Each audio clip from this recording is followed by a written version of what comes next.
For those who don't know, that orb helps you avoid trap orbs like this. So if they were to make an impact, that twister would put you to random space. If you use a metal mushroom orb, it would prevent you from ever experiencing that to an extent. Anyways, you would want to put a space orb like this in a position where someone could land on it near a warp, because people warp around this particular board quite a bit as a means of avoiding Bowser here at nighttime. So that would mean I put a space X probably right about, say, here. That way, no matter if it's day or night, it could land on that space.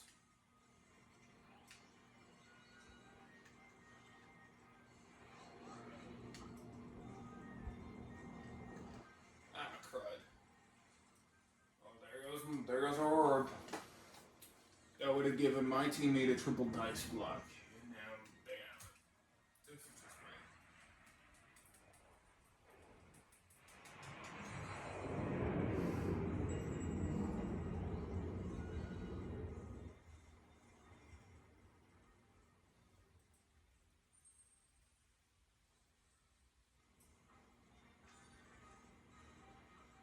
So this particular event space allows you to get orbs. In other words, more things you could do with the board and make it more strategic to move around, or you lose everything. It's a 50-50 chance. And here goes Bowser rolling an insane number, which means we're going to lose some stars here. Because every time he passes you, he gives you the opposite of a star called a shadow star, which either takes 20 coins from you, the amount required to buy a star, or removes a star from your inventory. This was a common theme in Mario Party 6 where night and day had adverse effects. Depending upon the board you're on, night can have a positive effect or a negative effect. In this particular board, it's a negative effect as Bowser becomes a shadow star space and moves around the board in order to take stars and coins from a person during nighttime. And in daytime, Donkey Kong moves around the board and to give stars, and you can purchase stars when you need them, as he is the star space.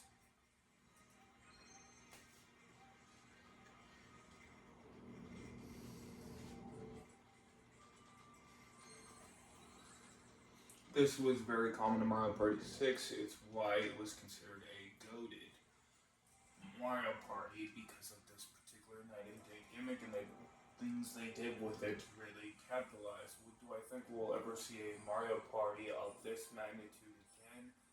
Probably not, considering it requires a genuine care for humanity and wanting to help people deal with the stressors of life a little bit better. I do not think that is a very common trait in people these days with the drowned economy and the looming AI threat. I do not think that is quite common, and that's just what is public ready knowledge. That doesn't even include the over a century plus long corruption that existed after the Jim Crow laws, where they essentially just renamed them and called them a different practice.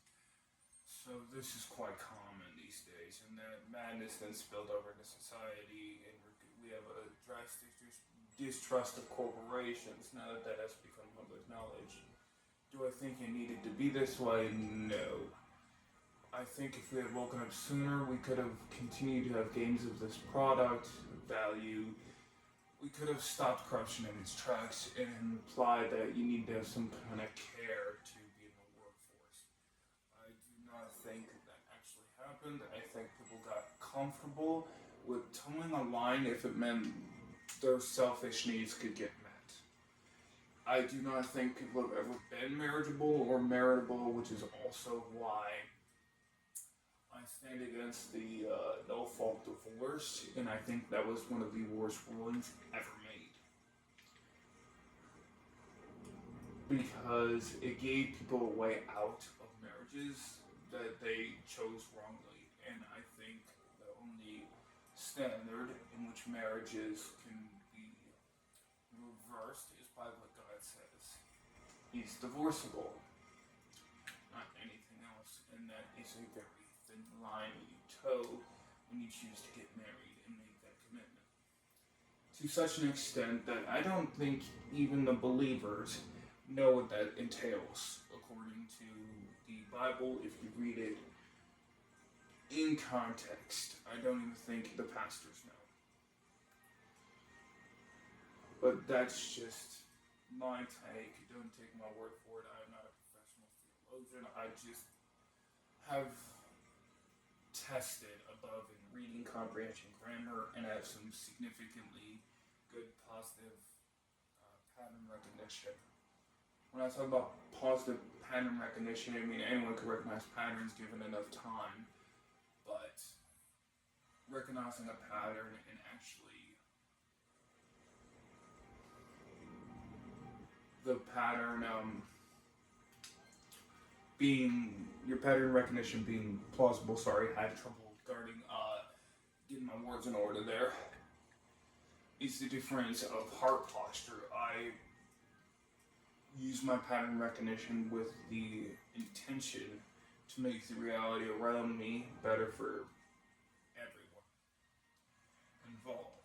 That doesn't always mean better in today. It might be long term. So that's sort of the whole point. So some people need immediate. Sometimes the only solution is or best solution is immediate removal to make the reality better today, but in turn, I would also teach the removal or the individual who is sabotaging the realities of others today in jeopardizing it, a lesson that hopefully would serve them in the future.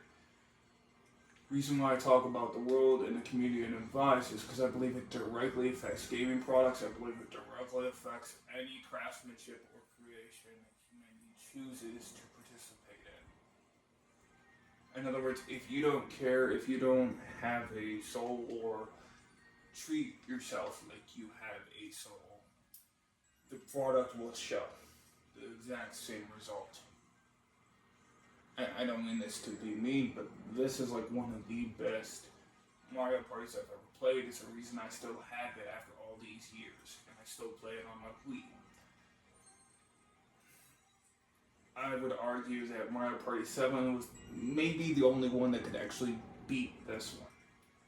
But end of the day, that's why I deal with community and gaming platform. It's why I post everything that I do. I believe, in an extent, that games can be reformed if the people can actually care about their game. In other words, if they can have care in their hearts, that you can reflect in their games.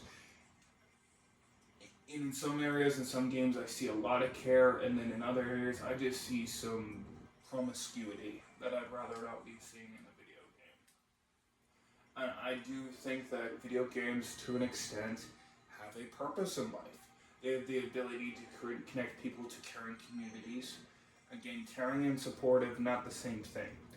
Caring about someone is wanting what's in their best interest towards them. It's a kind of brotherly love. In what's in someone's best interest may not be what they desire presently, or ever for that matter. So I'm very against participating in our own desires. I admit I'm imperfect in that today. I'm still working on improving in that area. But this is why I put on my channel, take the log out of your own eye before you take the log out of others.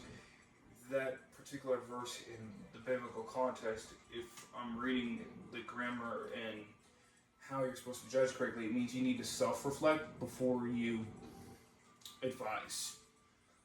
And self-reflect without bias. So that's how I give my advice, essentially. I try to be as biblical as possible and leave my emotions out of it, remain as objective as possible. And I reflect before I outwardly advise.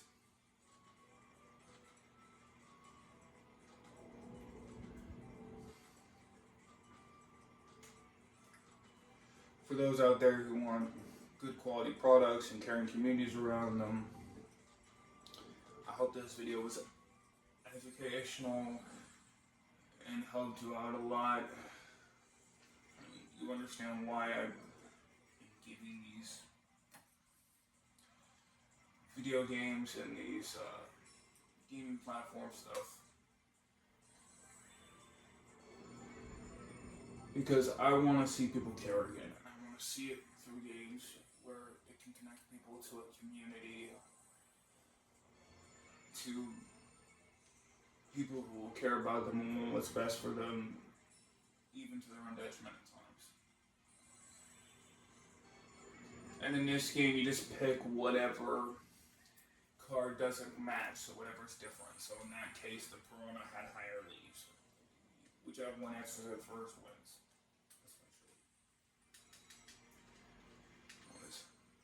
This was my video for you guys. I'm Matthew Day, a gaming content and advice platform guy trying to deal with the kingdom of God, redeeming names and